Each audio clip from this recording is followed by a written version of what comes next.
Irene Diamond wears many professional hats, but they all relate to helping people succeed. To succeed in their health and their wealth. She is the creator of the effective rehabilitation technique called active myofascial therapy, the Diamond Method, which helps clients get out of pain and function physically at a higher level. Irene also helps therapists succeed through their online success website called www.massagesuccess.org and by providing business and marketing products and coaching services. So, Irene is also the founder and director of the Diamond Massage and Wellness Center, which was actually the first wellness center in San Francisco. Good evening, Irene. Hey, Ryan, how are you? Little technical difficulty there in the beginning. So we are. I'm trying to look at two different screens at the same time. Very confusing. Yep. Well, I got about 5 screens open now, so I'm okay. So, Irene, I actually met you the first time at the EMTA National Convention. What did you think of the EMTA National Convention?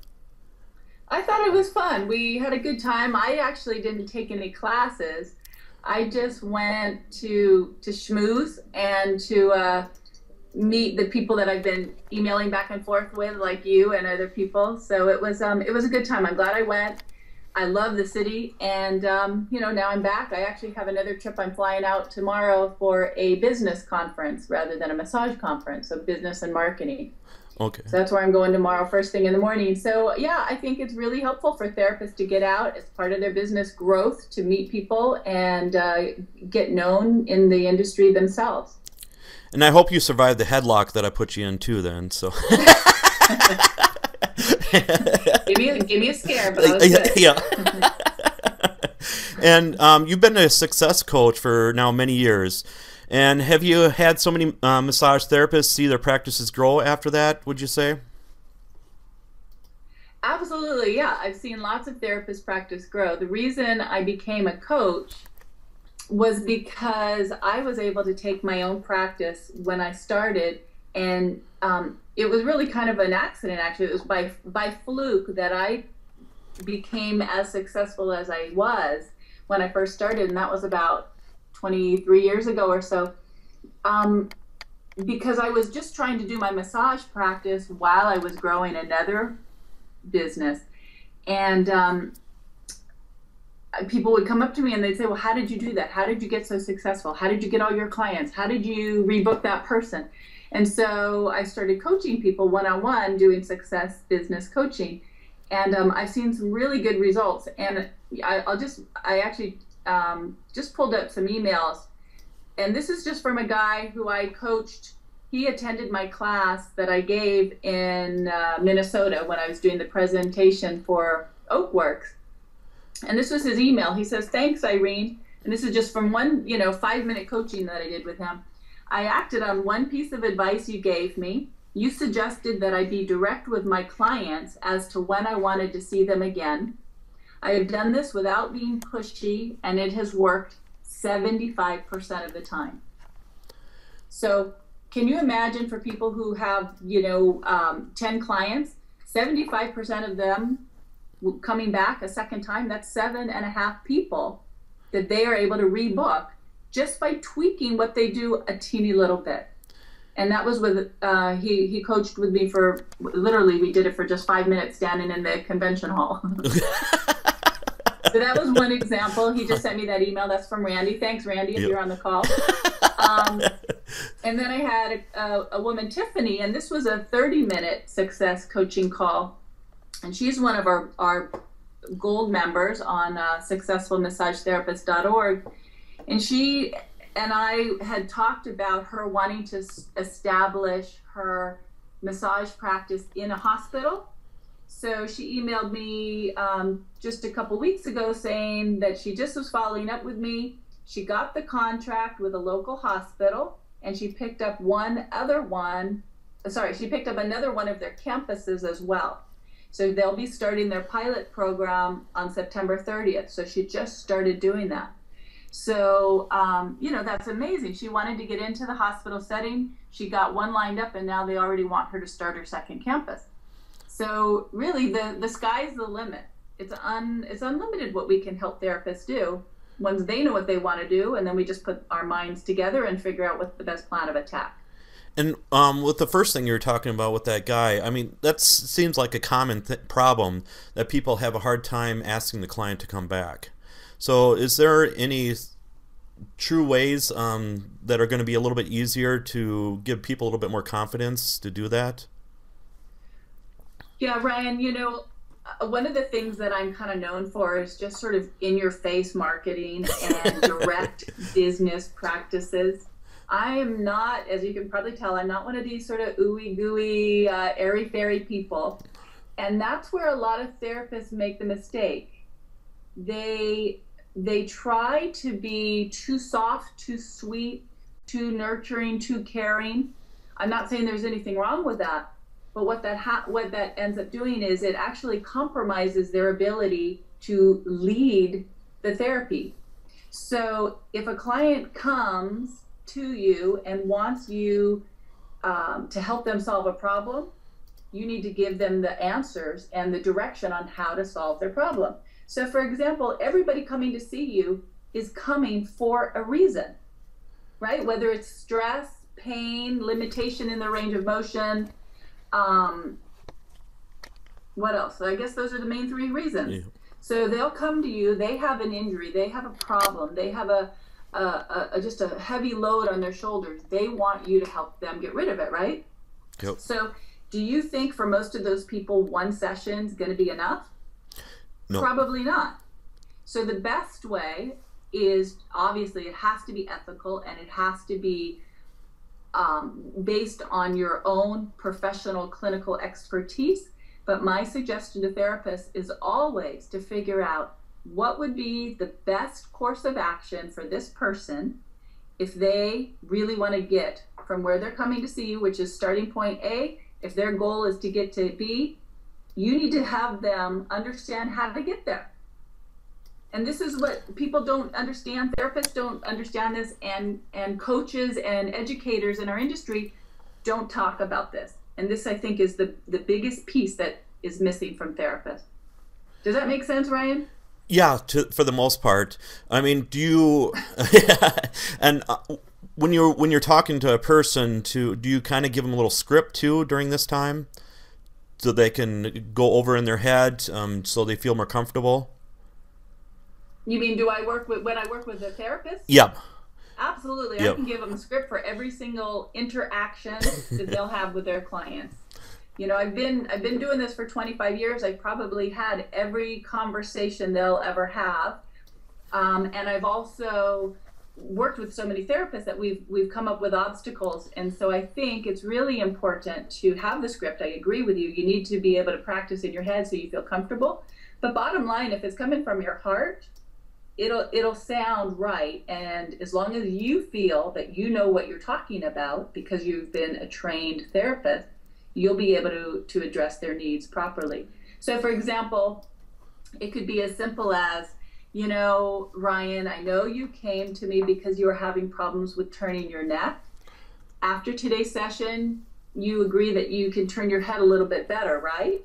And they'll try it and they'll show you and you say, great, I know you could only look about 12 degrees to the right and now we've got you to about 40 degrees.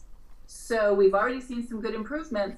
I know you want to be able to turn your head all the way so when you're parallel parking and backing out of a parking spot, you'll be able to see. I think what would be best would be for you to come back and see me in 2 days.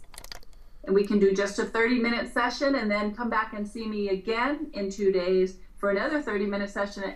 And I feel confident that we'll be able to take care of your neck pain and be able to increase your range of motion to be to the degree that you want it to be. And then you stop talking. Then you just put it out there. And you see what the client says. Now, here's the thing. The client might have all these reasons why they can't come back and see you. But you've still done your job. You've still told them what you think the best course of action is. And I think that's the biggest difference between just saying, okay, thanks, see you later, call me if you need me, I'll be here, which is what most therapists say, right? They just say thank you, and, did you want to rebook? No, I'm okay. Okay, well, just call me. And they just let the client take control. Obviously, the client's ultimately in control, but if you present what you think is going to be best, it'll help them understand they're not a therapist. Remember that. Too many therapists think the client knows what they need, and very few percentage of the people that you're going to see actually know what they need. And the only reason they might know is because either they've seen you enough so they know what your plan is, or they're a therapist themselves. But you're the expert, and it's important to be the expert and not be a backseat driver. Yep. And so many therapists, it seems that they're actually scared to death of the marketing word. So, I mean, especially in business, I mean, they're afraid to branch out on their own, it seems a lot too. Do you notice that some therapists sometimes will just never get there? I mean, they're just so stuck in their ways. And that's right. Some therapists will never have a successful practice, and it's unfortunate because they may be a really good healer. They may be technically gifted, but if they're not good with marketing and the business aspects of their practice, they won't succeed. And those people should not give up massage. They should just not be in private practice, right? They can work for other people, let somebody else do the marketing and all the business details, but they themselves can just do the massage. But for the therapists who are good at all that, or who maybe aren't good at it but want to learn it and are okay doing it, that's the therapist that can be, making $100,000 a year, easy. Yep. If they're willing to work at it. Yep, definitely. I think it's really, the biggest problem I see is therapists aren't treating their business like a business. It's pretty simple. And how do you think they could treat it as a business? Is there any sure way do they have to set goals or something, or? Well, that's a 7-hour class. Yeah. We could start right now. But they have to absolutely set goals. You have to know what you want your practice to look like. If you just wake up in the morning and think, oh, well, I hope I get some appointments, that's kind of wishful thinking. I call it wing it and wish. They just wing it and wish, Did you trademark that? Yeah, I should. Yeah. It's just a simple analogy. If you want to drive from, San Francisco to Los Angeles, you have to know that you want to get to Los Angeles. If you just get in the car and meander around, you might end up in Chicago. Yeah. Same exact thing with your practice. You have to know what your short-term goals are, what your longer-term goals are, and what your end goal is. I just wrote a blog post for women in bodywork business for Massage Today website. Everybody go check it out. Yep. And this is October. We have October, November, December, 3 more months for the end of 2010. And I encourage everyone listening to this call tonight to think about, what are your goals? What do you want to accomplish by the end of this year? Really set it down. And if you've heard of smarting your goals, right? It has to be sustainable. It has to be measurable. It has to be realistic, right? You can't say, well, I want to make $10 million. That's not realistic. Or I want to get 50 clients a week. That's not realistic because physically you can't do that. But it has to be goals that you can put down on paper and know, where are you going to be and how am I going to know when I get there? And so again, I go to that blog and put in there what your goals are. Write it in, and that way everybody can help you reach your goals. If you don't have a goal, by the end of this year, you'll be exactly in the same place you are right now. Or you might just get lucky because you winged it and wished, and something might happen. But if you don't know what you're going for, you don't know how to get there. You have to put together a plan. I can help therapists put together a plan. It's really not as complex as it sounds. We just break it down into really simple steps, If we start next year, we have 12 months. So we don't just break it down into a whole year, we break it down to 12 months. Within those 12 months, we break it down into the weeks. So you know exactly what you need to be doing every week to reach your end goal. Do you think massage therapists have a hard time asking for help, though, too, just because we're so helping all the time? I don't know. I never really thought of that. I think a lot of us are soul rangers that like to just do our own thing. I think a lot of us don't want to work for somebody else. Therefore, we got into practice ourselves, and we kind of think that we just need to make it happen by ourselves. So I hope therapists aren't afraid to ask for help. Again, even though I am successful, I have 3 businesses and I'm doing a lot of really good work, I still have a mentor who I coach with. And that's who I'm flying out to see tomorrow. I'll be working with her for the full day on Friday, and then I fly back first thing Saturday morning. And I'm going to Texas for that. So I'm asking for help. Why? Because I don't know it all. So I don't think therapists should feel like there's any stigma attached to asking for help. If I need my car fixed, I certainly go ask for help. If I need my, kids' orthodontics put on, I don't try to do it. I ask for help. So, in this instance, why do we feel that we shouldn't? I don't know. Yep. I think it's a mistake because there's a lot of people already who've figured it out, and you can just sort of jump start, asking the right people to help you. Then you don't have to figure it out yourself and go through all the heartaches and the stresses and the financial expenditures without really, getting the end result that you're looking for. If somebody has the answer right in their hand, why not ask for it? And for massage schools, do you work with massage students too, or is it mostly people out in the field already for many years, or what would your clientele usually consist of? I've worked with brand new startups. I actually had a woman today who I was working with who's not, get this, she's not even in chiropractic school yet. She's going to go to chiropractic school, but she's coaching with me because she's already trying to get everything in place. So she hasn't even practiced, she just started her practice. So I start with beginning people all the way up to people who've been doing it for a long time, but aren't where they want to be.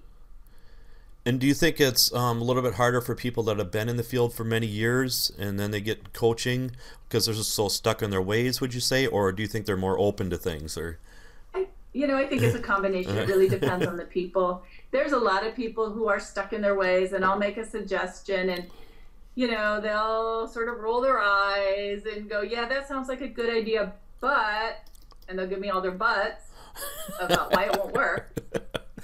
And then my response is usually, well, you've been doing it this way for this long and you still don't have the success that you're looking for, so maybe it's time to tweak it a little. I try to work with people where it's not painful to make changes. So we start with some simple things that they can do without a whole lot of resistance. And then once they see that that's starting to work, then they're more comfortable to listen to my advice. Because they've already seen that, oh yeah, maybe she does know what she's talking about. And are you familiar with things that are taught in massage schools? Do you ask them kind of questions? What did you learn in massage school? And where do you think massage schools are going wrong with teaching business? Oh boy. I don't want to shoot myself in the foot and alienate me from some massage schools, but obviously every school is different. Yeah. We all know, as a blanket statement, most schools don't teach that much about business, or what they teach is very rudimentary. It's also pretty much out of date now. Social media obviously has to be a big part of the training for marketing and business aspects of the training. But and I'm not even that up on all of the social media part of it, but I understand the importance of it. And so again, even there, I ask for help and I say, hey, Ryan, help me with my Facebook page.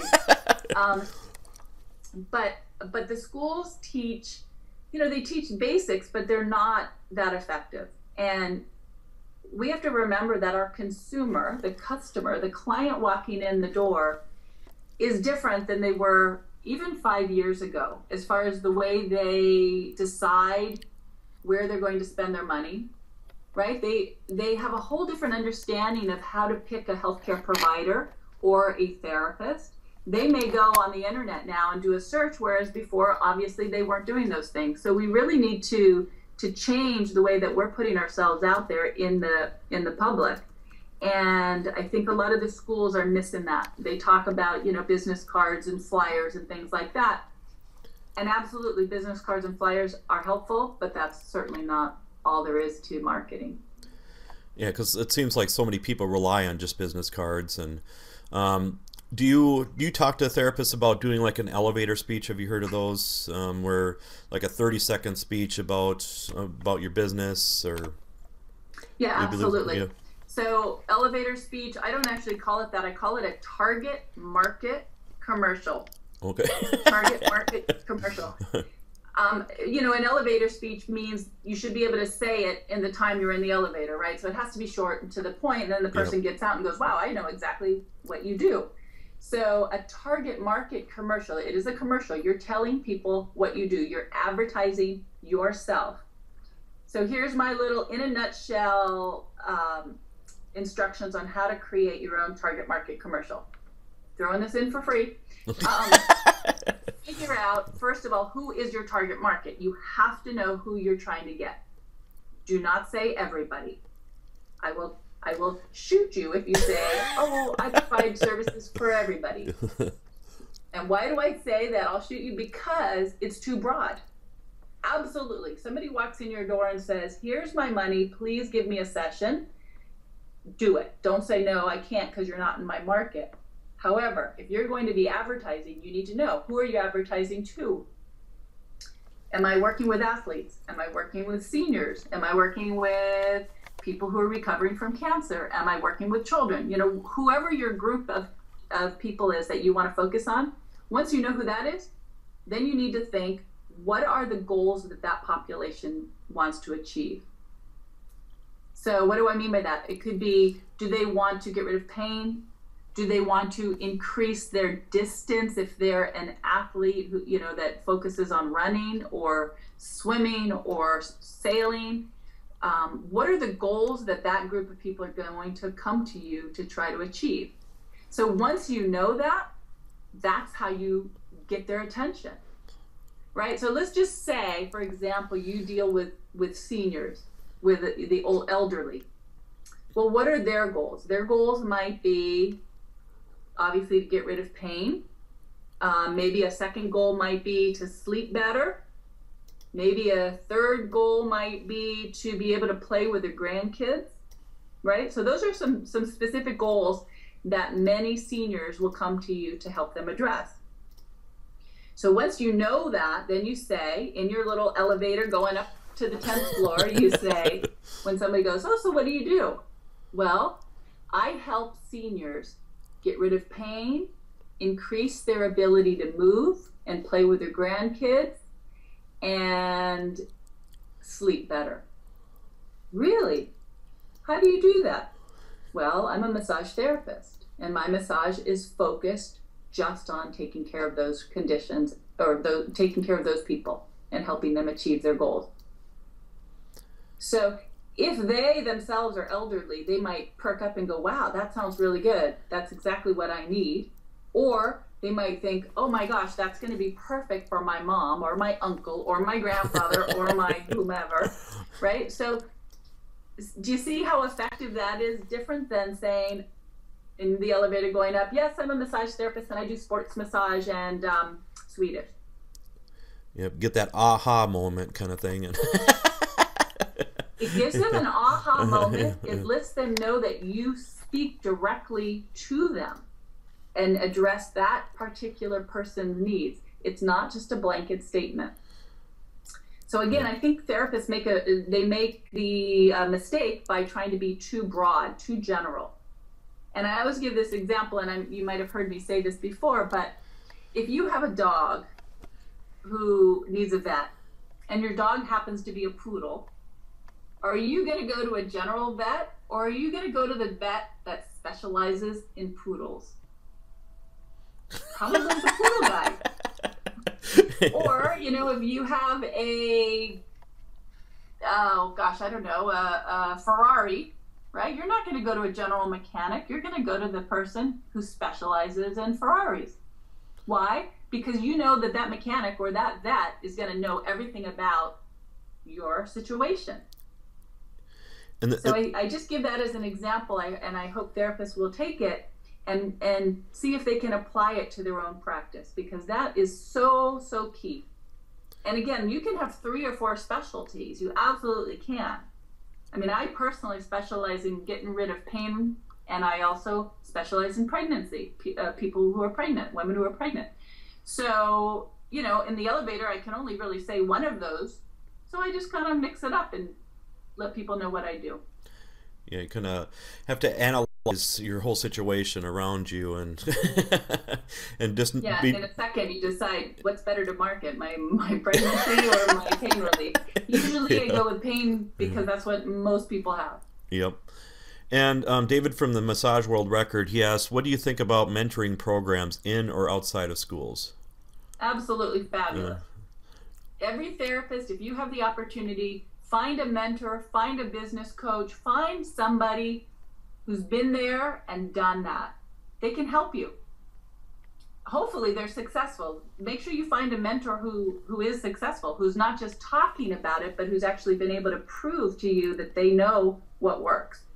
You know, there's a lot of people who will take your money, or if it's a mentoring situation, maybe they're doing it for free. But there's a lot of people who want to help therapists, but they really don't know how to, or they're just following a book or something their school taught them. So I think mentoring programs are great. Again, just make sure you're following somebody who you trust and who you think really knows what they're talking about. and what can therapists do right now or tomorrow to get more clients, would you say? Yeah, the $9 million question. Right? I'm struggling. What do I do right now to get clients? First thing, if you have people who you haven't seen for a while, clients who we consider inactive, so that might be, you know, people who haven't been in for 6 months or a year, or depending on your practice, if 6 months is how often they come back, then take people who you haven't seen for a year or longer, call them during the day. Call them, pick up the phone, remind them who you are, speak slowly, speak clearly, let them know that all you're doing is checking in on them, remind them when they saw you, and I'll give you a script. I'm all about scripts because it does help you feel more comfortable saying it. So, you know, hi David, this is Irene. I'm calling from Diamond Massage and Wellness Center, and you came and saw me back in January of this year. And I'm just making a follow-up call. I just wanted to touch base with you and verify, are you still in San Francisco? Yes, great. And I just wanted to verify that your address is current because I'm going to be popping something in the mail to you if that's all right. And you ask if that's all right. And if they say, well, what are you going to send me? Well, then you let them know, well, we're doing a special where I wanted to just send you an offer, a letter that explains what our special is. And if they say, yeah, of course, send it along, then great. That gives you the opportunity to update your contact information for them.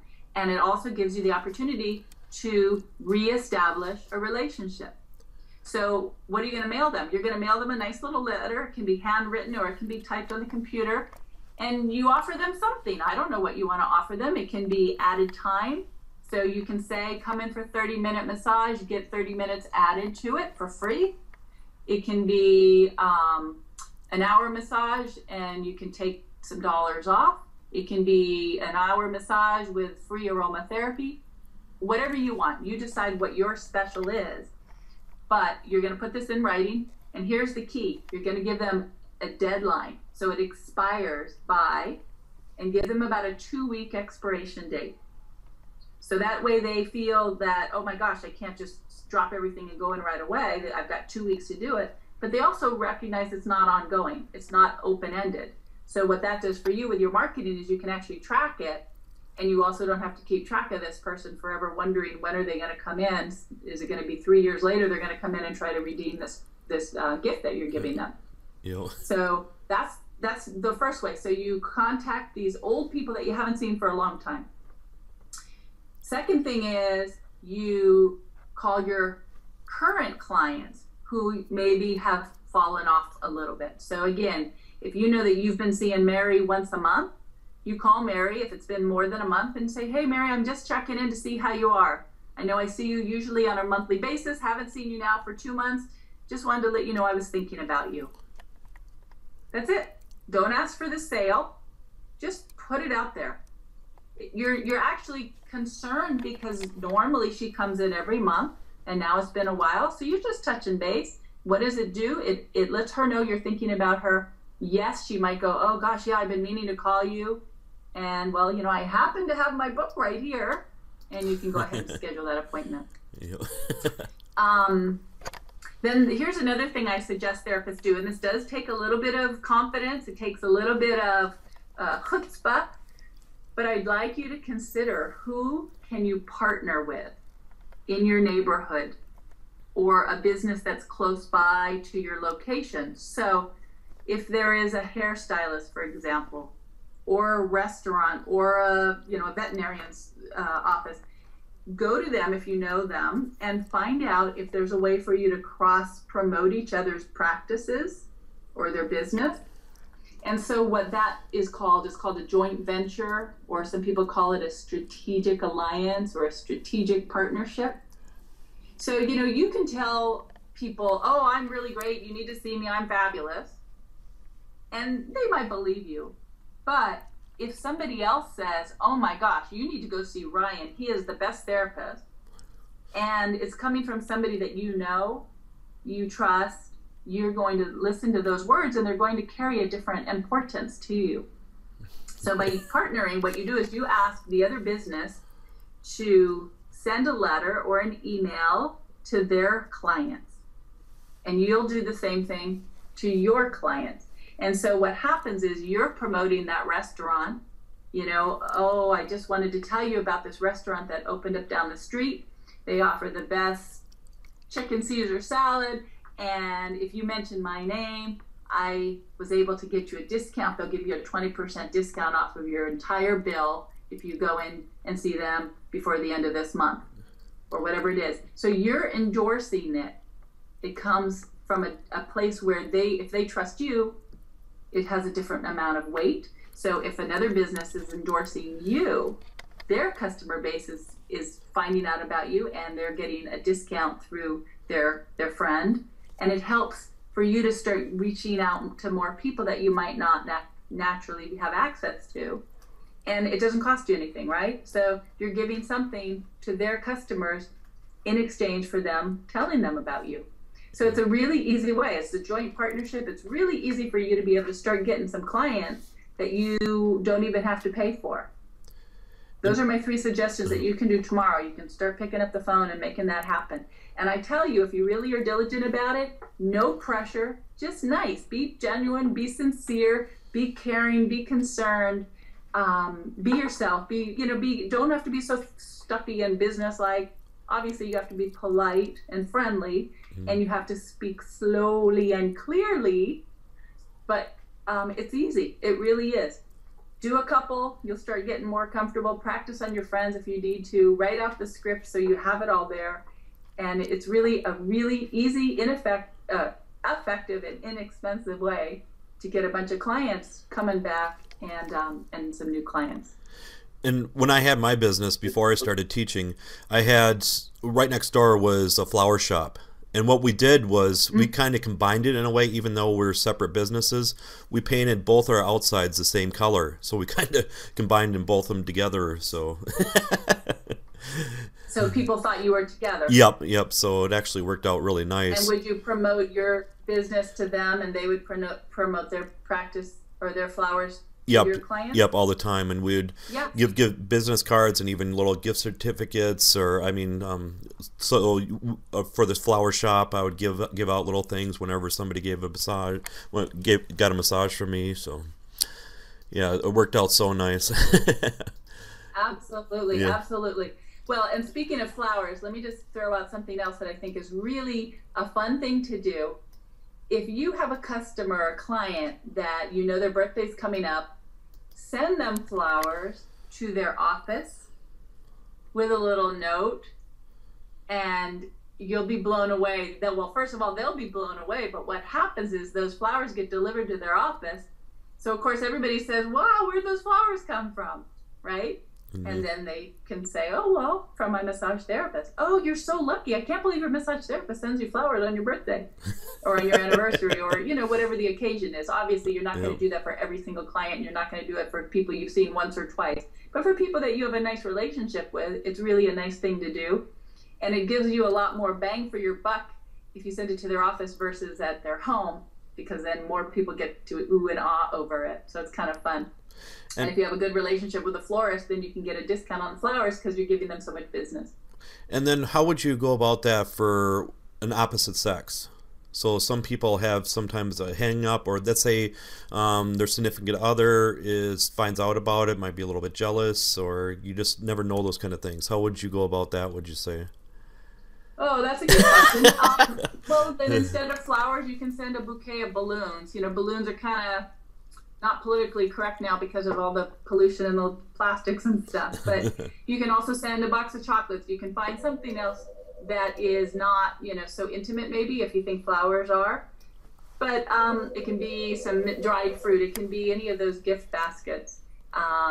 It's, I think, I don't think you really need to worry about it. Again, if it comes from a good place and if it comes from you as the business person, as opposed to just you as an individual, I think it'll be fine. Yep. And then David also says all the cars parked outside, out front, tells a good story too. Would you say that kind of tells something about the business, the kind of cars people are driving? And do you mean the volume of cars, or the fact that the cars are more upscale versus the old beaters? I'm not sure. Yeah, I'm not sure what he's trying to say with that. We'll wait till he chats, but you can answer either. Well, I mean, certainly, you know, people want to go to the hot club. They want to go to the hot spot. They want to go where everybody's going. Here's just another side. We're talking about business success, but for example, say you have only 2 people in a day. Book those 2 people back to back. That way, there's people in the waiting room, or there's people that see you. They know that you're busy. If you book one at 9 in the morning and the other one at 6, they think they're the only one you're seeing that day. So that's just a little key. But the more popular you appear, the more people want to see you. It's that whole thing about, wow, she must be really popular because everybody wants to see her and everybody's booking in. Yeah.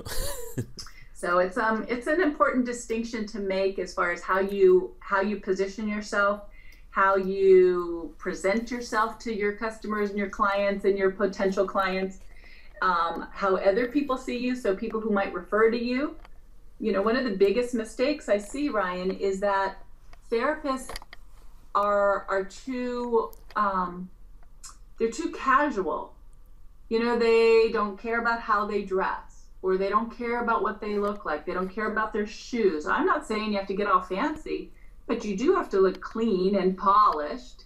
And you have to just imagine, again, if your ideal client walked in the door right now, would they feel comfortable working with you? Right? I have therapists who I'm coaching who feel like, an old t-shirt that's got some jelly stains on it is okay. And it's not okay.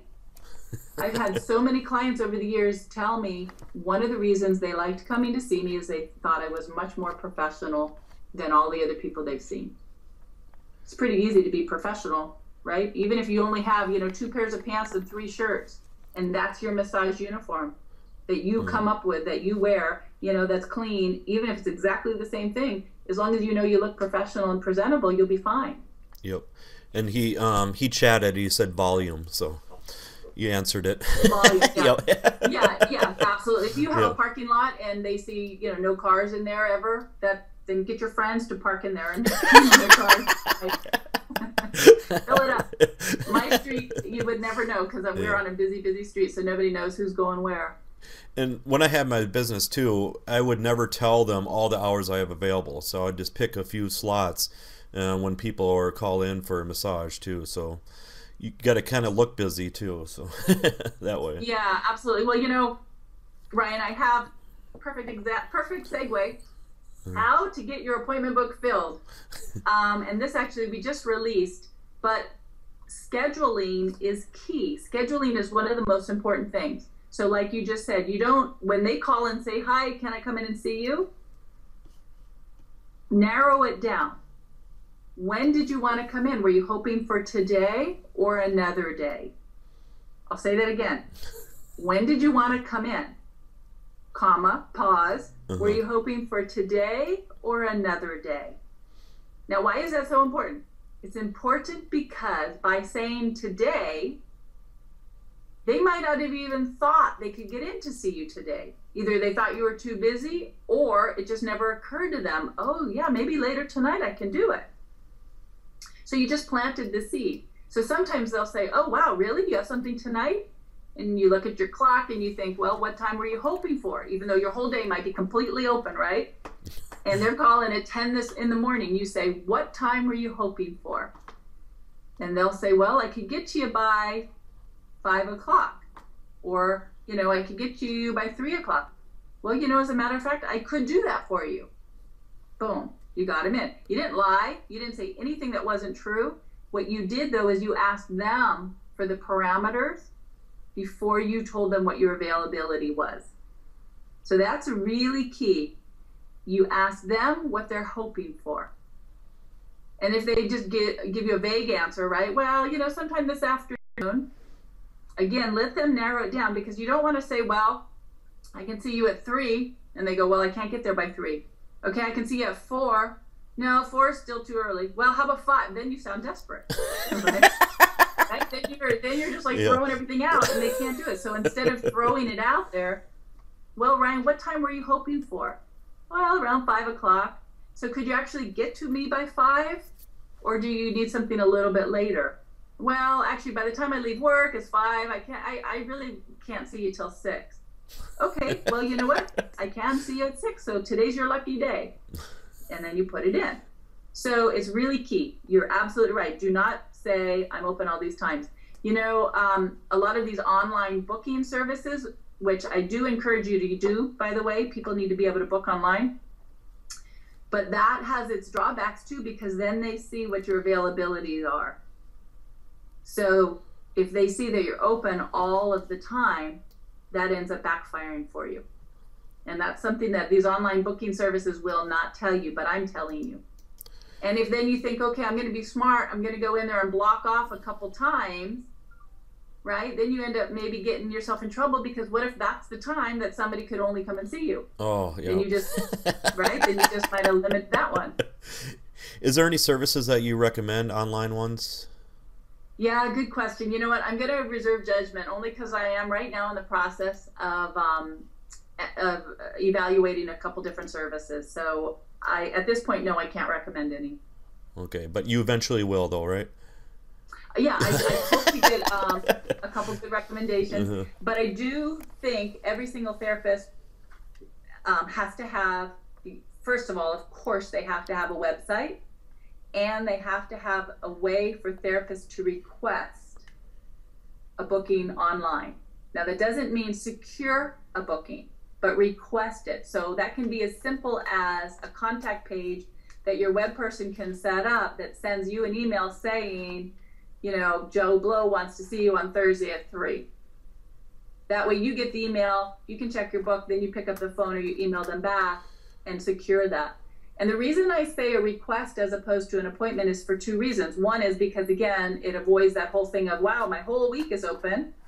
But second, because I think it's key to talk with them before you actually schedule them. Why? Because you're going to dialogue with them. You're going to reconfirm why they're coming to see you. For example, I had this woman who emailed today. She's doing this 25-mile run on Saturday. She wants to come in, right? So we're doing this dialogue back and forth via email. I'm giving you all my secrets today, Ryan. So don't worry, you're full of many more. What's that? Don't worry, you're full of many more. So. Unlimited. Yeah. Here's the thing. So she emailed saying, I'm doing this run on Saturday, I'm running 25 miles. My friend referred me to you. You know, when can I come in? So I emailed back, and this is what I said, something like, you know, good for you running 25 miles. We can definitely get you on Saturday for a post-event sports massage. What did that do by saying that? That confirmed, wow, this is the right place for me to go. That's exactly what I need. How did you know I needed a post-event sports massage? Post-event sports massage, right? So I'm using her words back to her, and I'm saying then, you know, what time were you hoping for? She emails back, she said sometime between 11 and 1. Now, I don't know, does she mean 2-hour session? Does she mean a 1-hour session? I don't know. So we kind of went back and forth. But ultimately, she's going to pick up the phone and call me so we can make sure we speak in person, so I can reiterate why she's coming to see us. And of course, then we also get a credit card. And I think everybody needs to get a credit card to confirm the appointment. That way you avoid same-day cancellations and last-minute changes. Even if you don't have a way of taking credit card payments, get a credit card to confirm it. Just secures you. It lets them know you're serious. You're not just a fly-by-night place, and you're not going to let them come and go and change on all the time without you enforcing your policy. What is your belief about enforcing the policy? I mean, the first time, do you take the full amount then, or the second time, or because there so many people have different beliefs about what to do with that? Yeah. Well, first of all, you asked me at the beginning of this call what makes a successful therapist, and one of the things that I was saying is you have to treat it like a business. So, if you therapists are listening and you don't have these things in place, I encourage you this week to sit down and just write them out. What is your cancellation policy? I actually rephrase it and don't call it a cancellation policy. I call it a rescheduling policy, because I'm assuming they're going to come back and see me. Something just changed in their schedule. So it's, I personally feel that 24 hours is fine, depending on your demographics. If you have people who are in a certain industry, for example, and their life really changes at the drop of a hat, well, 24 hours might be too much. We actually have one client who we don't even enforce, and that's because he's the head of Red Cross. And, he'll get a call at the last second, and I'm certainly not going to hold that against him, because he's going to go take care of, hundreds of people. Or he'll have been up all night dealing with some big fire or whatever. But we have a 24-hour cancellation rescheduling policy. What we say is the full amount will be charged if you call us within the 24-hour window and we need to change the appointment. So we say that. They know that. We have a log that we keep for every person we book, every new person, and we mark off that we said that to them. Right? So that way when they call back, they can't say, well, I never knew.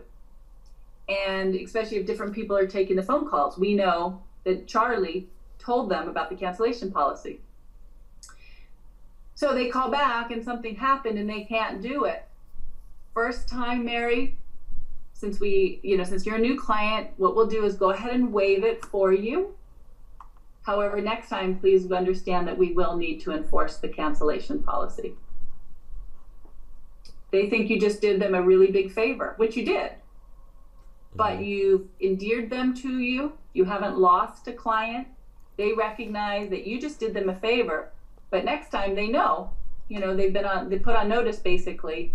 And we noted we have a database, we noted on their database that we told them that we waived it the first time. And so that's one approach. Well, and do you believe in using PayPal at all for when people book appointments online? For payments? Yeah. Yeah, PayPal, Google Checkout. There's a lot of online services now that therapists can absolutely do to take payments. Absolutely. If you never, ever, I'll say that again, never, ever stand in the way of somebody who wants to give you money. Make it as easy as possible. These therapists who say, I don't take credit cards, I don't want to pay the fees. You're penny wise. What is it? Pound foolish. Penny wise. No? I can't read. How's it go? Penny wise, pound foolish. Okay. If you start taking credit cards, you'll see your numbers go up. Yes, you will pay a fee to the credit card companies. Yes, you will pay a fee for every transaction. Yes.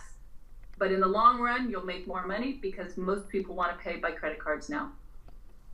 Yep. We have some therapists who accept credit cards, and they're way busier than the therapists who we have to say, well, they'll only take check or cash. People still take checks. Yeah. Some of our therapists, they do local checks because it's a federal offense if somebody bounces a check. Uh-huh. So there's a little bit of recourse, but definitely credit cards. You have to be set up to do that. Whether it's through PayPal, online, any of these services, start looking into that. We have some good information on Successful Massage Therapists for members. If you're a member, you can access the pages that talk about the different services. Okay. And then also, some therapists think they get taken advantage of a lot because people call up and ask to do like a fundraiser and for free services and stuff. How do you go about saying no to those kind of things? Well, I think that is something that each therapist has to consider based on where they are at with their practice. I don't think there's anything wrong with giving away services, especially at the beginning, for a couple reasons. One, it just gets your hands on more people, you get more experience, you get more massages under your belt. Second is, it really is a good way to generate a practice. However, you have to do it the right way. You have to be marketing yourself. You have to be talking to them about what you're finding when you're working on them. And you have to be willing to say, here's my card. I would love to have you see me in my office. You have to gather their contact information through email or their address. And if you're going to do these volunteer sessions, what I want you to do is get a form created where they fill in their name and their address, and it's a little waiver. Do not put your hands on them until they've signed the waiver and given you their contact information. What does that do? Well, first of all, legally, it hopefully protects you a little bit. But second, it gives you the opportunity to follow up with them, right? Don't just give it away and go home and say, well, gosh, that didn't work. I didn't get any clients. Well, that's because you didn't do it right. You can get a lot of clients. That's one of the ways that I helped generate my practice, was doing volunteer work, events and fundraisers and things like that when I first started. But again, I knew how to follow through. So I don't think there's anything wrong with it. Should you do it all the time? No. You have to obviously let people know that there's a value to your service. So it's not that you're doing free services. You're doing, if it's a 15-minute chair massage, what is your 15-minute rate? Well, my 15-minute rate, you might say, is $25. So I'm giving you a $25 gift. Again, how you're just positioning it differently. You're presenting it differently. It's not a free service because there's a value to it. Does that make sense? Yep. You go to a restaurant, you say, here is a free piece of pie. They know that pie would normally cost $5 in this fancy restaurant. Here's my gift to you. Is it, your dessert? Well, same thing. Here's my gift to you. It's a $25 service that I'm gifting you. So I think it's really, again, it's all about positioning. It's how do you set yourself up? How do you let the client know what the value of your services are, and how do you follow up? And then David says on the chat, what he says is, I've reached my volunteer budget for this year. Absolutely. Yeah, for sure. Yeah, absolutely. You don't have to say yes. You can also donate gift certificates. And, for the longest time, we were giving away our gift certificates. And then I realized I don't need to give away hours. So we started giving away 30 minutes. We still get the exposure, and we don't have to do that much at the end. Do you ever do anything with Groupon? Yes. I've written a lot about Groupon. I think it's a good idea for the right type of therapist. I think right now we actually, as therapists, are in the driver's seat, because there are, 30 of those types of companies that are out there trying to market themselves as the premier online source. So let's just talk about what it is for people who might not be familiar. They are companies that offer marketing and promotions for businesses across your city. And so they might, for example, give a discount of 50% at the restaurant down the street, or 60% off of haircuts, or whatever. So they'll come to you as a therapist and they'll say, do you want to advertise with us? Doesn't cost you anything to set up. Doesn't cost you anything to advertise. All they do is take a percentage out once the tickets are sold. So you market whatever you want. You can promote, your massage, you can promote a stretching class, you can figure out whatever it is that you want them to market for you. You decide on the percentages, and they're negotiable. So for example, they might ask you to drop it 50%. I say you come back and say, how about 70%? You figure out how to work with them. Some companies will negotiate, other companies won't. But if you can work out a deal where you feel you're still doing okay, I think it's worthwhile. Now they'll also take a percentage. So negotiate with them on that split. They'll say it's a 50-50 split. And you say, I'm sorry, I can't do that. Well, we can do 60-40. Well, just the only way I'll be able to do it is if we go for 65%. Or whatever, whatever you feel comfortable. Do not just take them, let them, again, don't let them be in the driver's seat. You take control. And the reason I say we can do this is because massage, as you know, of course, is a really desirable offering. They want to give away massages at a discount because their client base will go, wow, that's cool. And there's so many of them now that they don't have enough offerings. So they're now getting to the point where they're struggling to try to get people to be a part of their promotion. One of the drawbacks, though, be prepared, is the people who come in are going to come in all at once. So you might get a whole big influx of clients that might be a little overwhelming or too time consuming, because then you're ending up doing discounted services.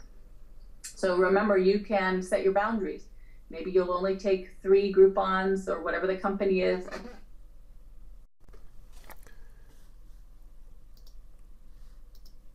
Your audio is out, Irene. Your audio. Oh. Okay, I got it. It's back. Sorry. Okay. When did you lose me? Yeah, just about 30 seconds ago. Sorry. Yeah. Well, so again, just make sure that you set your boundaries, that you can decide when you honor these certificates.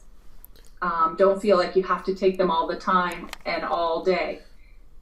One last thing I'll just say about that, Ryan, is how therapists will say, well, I don't want to be doing a massage. If my normal rate is $75, I don't want to be doing a massage for $30, right? Because they feel like that's a ripoff for them. But I encourage therapists to think of it in a different way. And that is that if you were paying for traditional marketing and advertising, you would have a cost of preparing these flyers. You would have a cost of going around and posting them up on bulletin boards. You have a cost to your advertising. Then the client comes in and they may pay you your $75. But if you take off what it cost you to get that client, it's called client acquisition costs.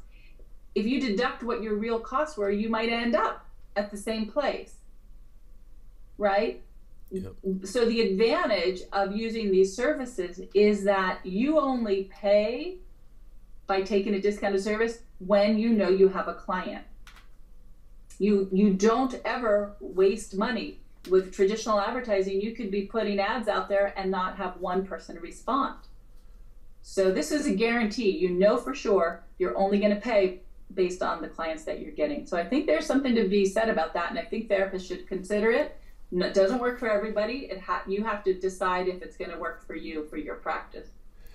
And what is your belief with Facebook and Twitter, and even with clients too?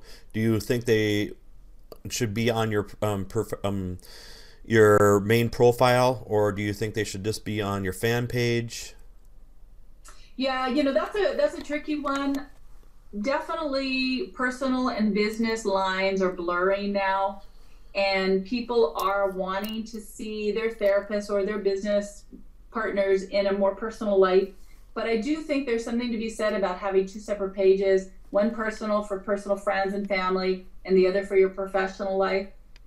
Even though you're going to mix in some personal with your business, I think it does make sense to separate them. And another part is that your personal life, your friends and family don't necessarily want to know when you're having a special or when you're, promoting something about your practice. So I think it is important. Again, it just really depends on how in-depth you want to get with your marketing. But it's a personal decision to make, but it's something that's really worth considering and paying attention to. Don't make that decision lightly. You know. And where do you see the future of social media and massage? I think is huge as far as getting clients and educating clients and staying in contact with people. You know, email, I hate to say it, but email is sort of old school already, right? Hmm. People get too many emails and they don't want an email coming from you saying, hey, next week, you know, the whole week, $20 savings. They don't want that. However, if they go to your Facebook page or see it in your tweet stream that you're offering 20% off, they're more receptive to it. So I think there's a new way of looking at social marketing and media. I think therapists absolutely need to embrace it. People who say, I don't want to deal with that, I don't want to have to deal with Facebook, you don't have to do it all the time. You don't have to be as prolific as you are or where I am, but you certainly need to be on there at least a couple times a week to stay somewhat active. There's a lot of fun things people can be doing right now with social media, and the cool thing is it doesn't cost anything but your time. And do you think advertising on those social media networks are beneficial? And have you done that before? As far as paid advertising? Yeah. Yeah, I've done a little bit of Facebook advertising. Again, it depends. If you're a business where you have multiple therapists, I think it certainly makes sense to set the demographics for your local area in Facebook, for example. If you're just a solo practitioner, you probably don't need to do that, I don't think, at this point. And for cancellations, what do you think? Rainy days or cold days or really nice days? When do you see more cancellations? Would you say? Oh, yeah. There's no pattern. There's no pattern. You know, we used to say, "Oh, it's such a nice day. Nobody wants to come in and get a session," or "Oh, it's really rainy. Nobody wants to come in and get a session." I don't think there's a pattern. What my office manager personally thinks is tied to the stock market. When the market is doing well, he thinks we're busier. I don't, you know, and every city is going to be different. I certainly know that, you know, when there's a big event going on, like a couple weekends ago, there was probably 12 different events in our city, and it was pretty dead. And we'd walk outside, and the streets would be empty. So we knew everybody was gone. But I don't think personally we can tie it, at least here. Now, if you're living in, you know, you're in your town where there's huge, big snowstorms and people just can't get out of their house, for sure, I think that might play into it. You know. And that's when you do some sort of special, right? Where you say, snowplow day special, and figure out something good. Yep. And do you believe in calling the client like a day or two before to remind them of their appointment? You know, I think that's a nice service if you can do it. We don't do it for two reasons. One, I don't have the manpower to be able to do it. But two, also, in case we forget, I don't want that responsibility. I'd rather, again, we make the appointment. We give them, if they're in-house, we give them a little card. We write it down so they have it. If they're making it over the phone or over the email, we'll just remind them, 24-hour rescheduling policy. And I'll say, does that work for you? That's another little secret is when you're telling them your policy, does that work for you, Ryan? Mm. They buy into it. They say yes. They acknowledge what your policy is. So hopefully they'll remember. You know, people have to be responsible. I make their responsibility. And what do you think the percentage of, this is a question that was asked, what do you think the percentage of people booking online or actually calling in? For my practice? Yeah. Oh, for my practice, we still probably get 80% phones and 10% online booking and 10% email booking. The emails are for people who usually we have an ongoing relationship where they'll just write, say, what time today? You know, and I'll email back going 3:00 with James because I know they like to see James, you know, whatever. So real simple, boom, boom, boom. Okay, got you in. So in our practice, the phone is definitely the way. And again, that's sort of how I train them because I want that contact with them. I want to make sure if it's somebody we haven't seen for a while, why are they calling today? You know, right before the call for you, Ryan, a woman called. We haven't seen her for 2 months. I don't know why she's coming in tomorrow or why she wanted to come in tomorrow. So I'm glad she called because I could say, what's going on? Well, it's my shoulders kind of bugging me and my leg. Okay, great. And so I was able to chat with her on the phone to figure out what would be best for her. Okay. And then what do you think the most busy holiday is for selling gift certificates? Oh gosh, definitely Mother's Day, and then Christmas. Father's Day is probably next, and Valentine's. Okay, so Valentine's Day. So people should absolutely start getting their gift certificates ready. Absolutely. If you don't already have them, get them made. Start letting people know that you've got gift certificates available for Christmas and the holidays. And don't say Christmas because, not everybody celebrates Christmas. So it's for the holidays, the winter holidays. Yep.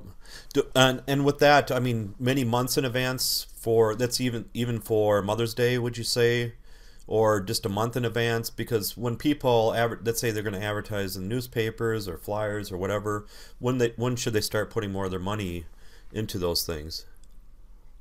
Well, again, it depends where they're going to be advertising. If it's going to be a newspaper, depending on what the publication frequency is.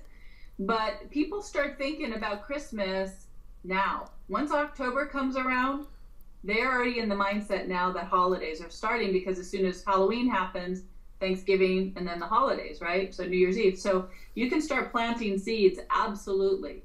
And if you're doing an ad, it can even say it's not too early to start planning, or something like that, because that way they start thinking, oh yeah, I need to think about this. And if you give them really good early bird booking specials, you can have a nice little cash flow starting right away by getting people to start booking early, because they're getting such a good deal on the gift certificates. And it doesn't have to be, again, it doesn't have to be discounted services, but it can be, if you buy, 5, you get 1 free, or 5, you get 2 free, or however you want to do it. There's a lot of different incentives you can offer for gift certificate sales. And what do you think is the best way to do that for gift certificates, for promoting it? I mean, yeah. Some will just, like you said, buy 5, get 1 free, or buy a package of 5, you get discounted price that way, or there's a lot of different things you can do. One of my favorite is actually a credit. So, again, my last name's Diamond. We call them Diamond Dollars. So people will remember them. You can come up with, I don't know, Hoy me.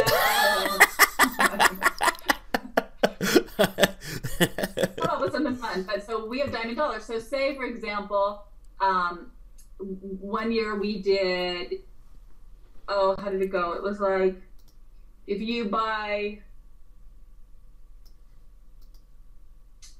I don't remember how it was, but it was something like, if you buy $100 or more, you'll get 10% back in Diamond Dollars. If it's, $200 or more in gift certificates, you'll get 20% back in Diamond Dollars, something like that. So I gave them these little chunks that they needed to reach. And what they do then is they buy 1 or 2, or however they want to split up that $100, because they could do $30 or $35 gift certificates, or $40, or $50 gift certificates. But then they would get that 10% back to use for themselves as a credit. So the reason that works is because you get full dollar value on the certificates that they're giving as gifts. But the cool thing is that then that encourages that client who's buying to come back and see you, because they have credit, right? So it makes that client is not going to disappear. So it kind of helps lock it in. So I like that approach. Packages are always good. You can always throw in things with your gift certificate, so it doesn't always have to be just massages. They can be massage, with flowers, or whoever you might have a nice relationship with. So give them lots of incentives. Okay. And do you believe... Uh-oh. Hang on. Okay. And this is live, and anything can happen live. I'll ignore it. What? Darn it, I thought I turned everything. Yeah. Do you sell products then? What kind of products do you sell at your place?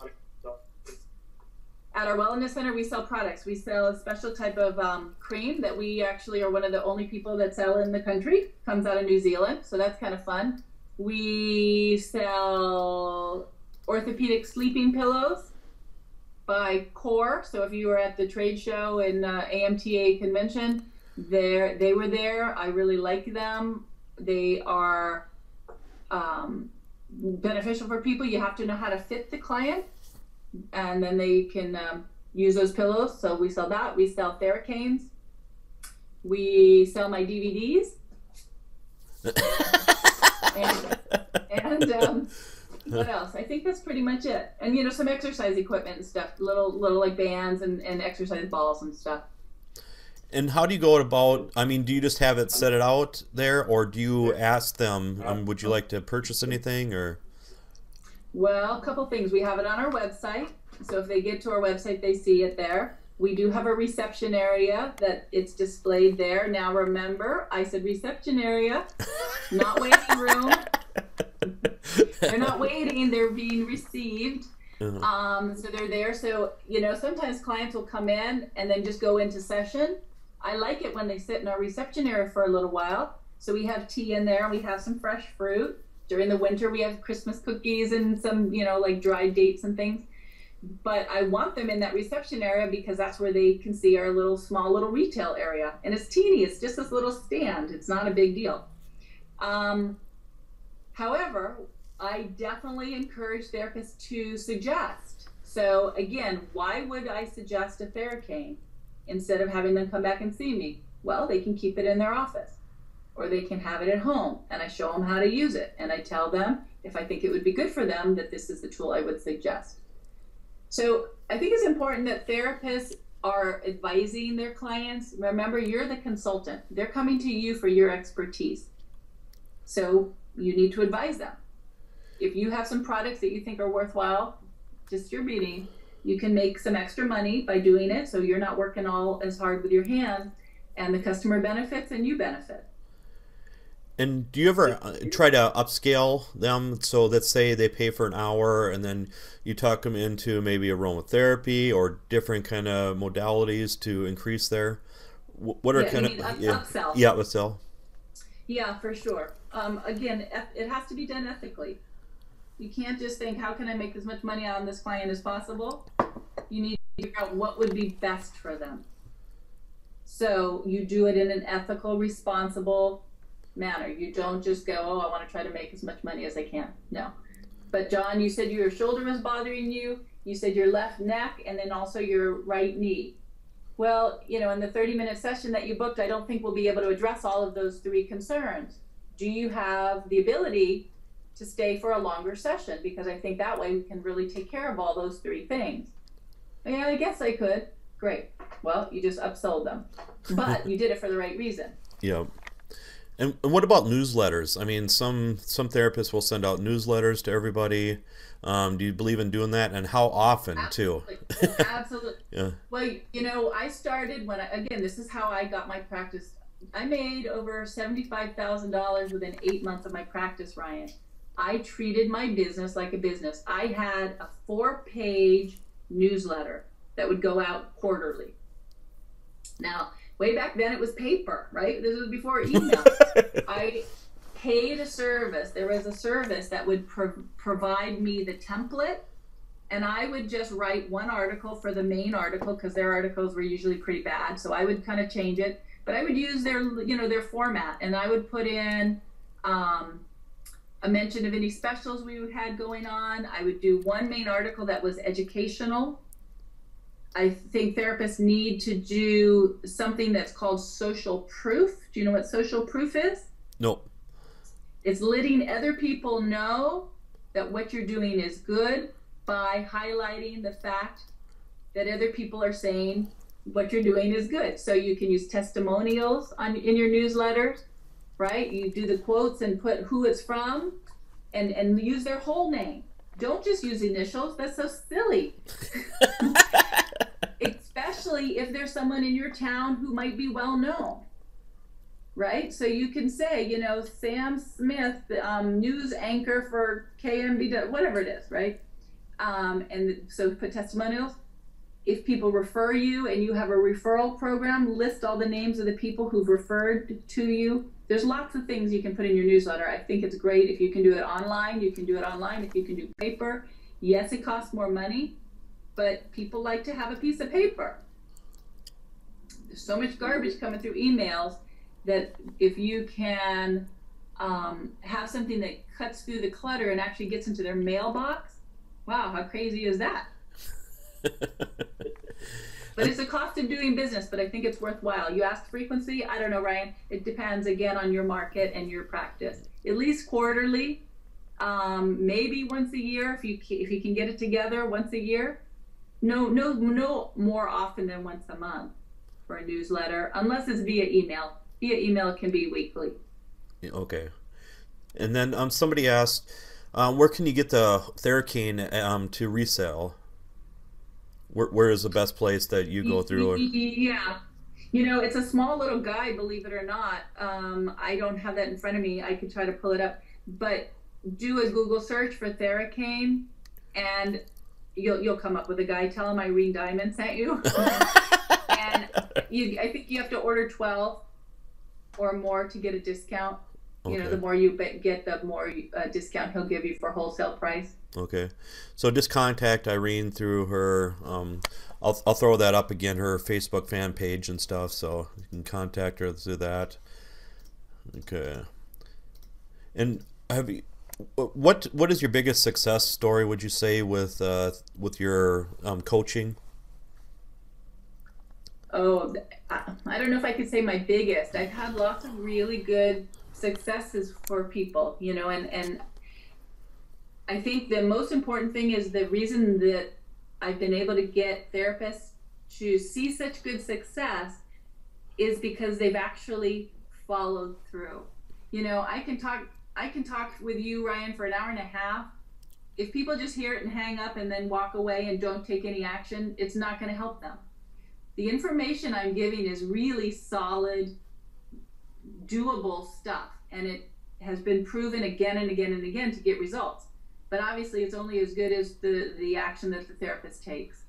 So I can tell you about therapist clients of mine who've gone from brand new, you know, with like 2 or 3 appointments a week, and now they're seeing 20 to 25 appointments a week within a few short months. So there's tons of those people. There's people who've actually cut down on the number of visits they are now seeing, because that was one of their goals, but they've raised their prices. So they're making more money and working less hours, right? So there's that measure of success as well. There are other therapists I've taken who've gone from working with at other places for other people and started their own practices. So to them, that was a measure of success, because now they are their own business and calling the shots.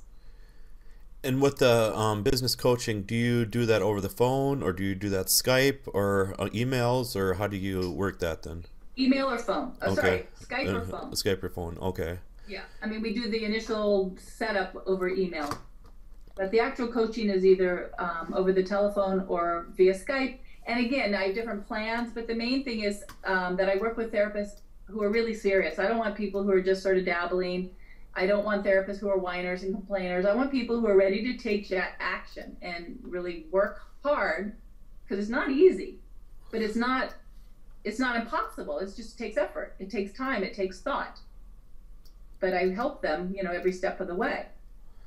I don't want anybody who thinks I'm going to just go like that and their practice is going to be magically transformed. That doesn't work. And what do people, what do you offer people for the different levels on your website? So for massagesuccess.org.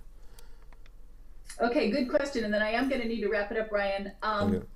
Massagesuccess.org has a variety of different offerings. I encourage everybody to go there and sign up for the free tips. So we do a strategic tip of the week. That goes out, that's free, that covers every aspect of your practice. So definitely sign up for that. We have bronze level, which is also a free membership. There's some good content that people can get, interviews. We have #1 business tips from people in the industry. on how to be a successful massage therapist. We have some articles. They every month can be on a call with me. We do an hour question and answer where they can call up and ask any question regarding their practice, or they can email me the question. So that's free to all three levels, gold, silver, and bronze.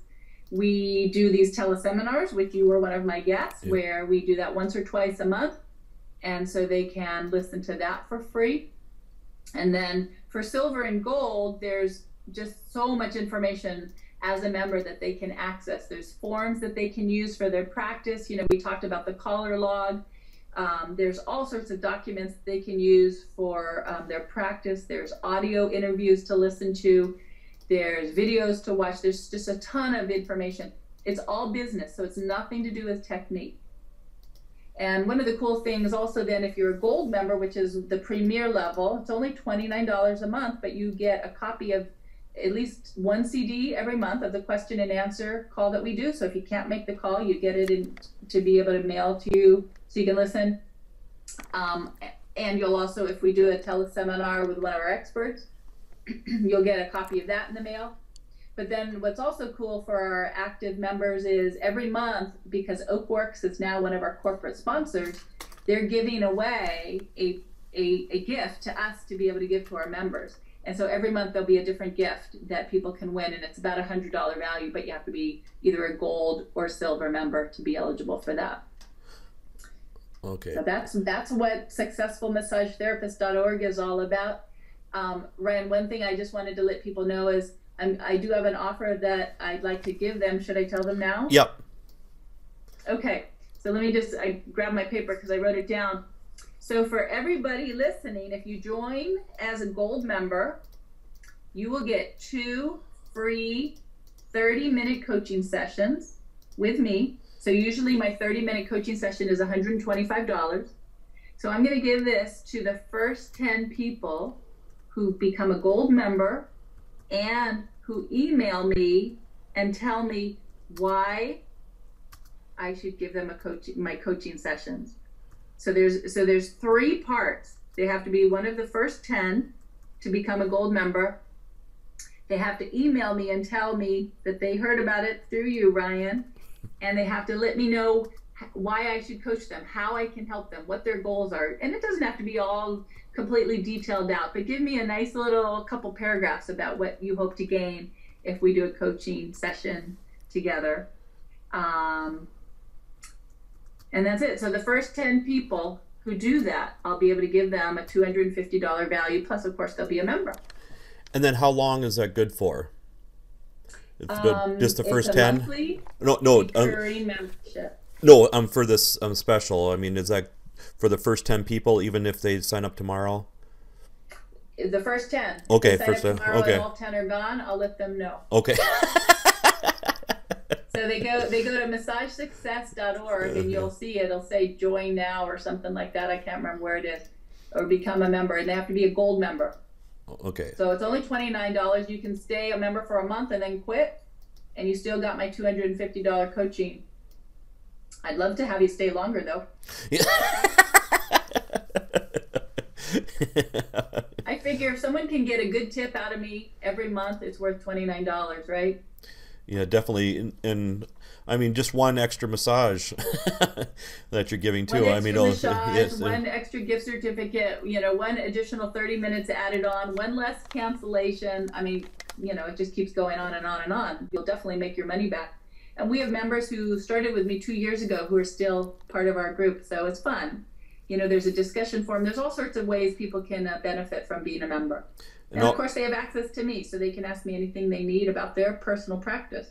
Yes, definitely. And then also make sure they subscribe to your fan page so they can get updated whenever you do the free teleseminars too. And that's right. So, yep, exactly. Yep, definitely. Well, it's been a pleasure tonight, Irene. You're just, I mean, my head's going to explode right now. So I'll take that as a compliment, yeah, Ronnie. yes, that's a big compliment. Yeah. Yeah, there's lots of good things. I want everybody who listened, I'm just going to do one last thing, is you have to think of one thing that we talked about today that you're going to start doing tomorrow. You've got to do at least one thing from what you learned today. I encourage you, and send me an email. Tell me what you did. Let me know how it worked. Yep, definitely. Right. Good. All right, Okay. Brian, it's been fun. Okay. Thank you very much, Irene. Thanks, You're everybody. welcome. Yep. Thanks, everybody. So make sure you get a hold of Irene ASAP, okay? Okay. Thanks. Good All night. right. Yep. Good night. Take care. Good night.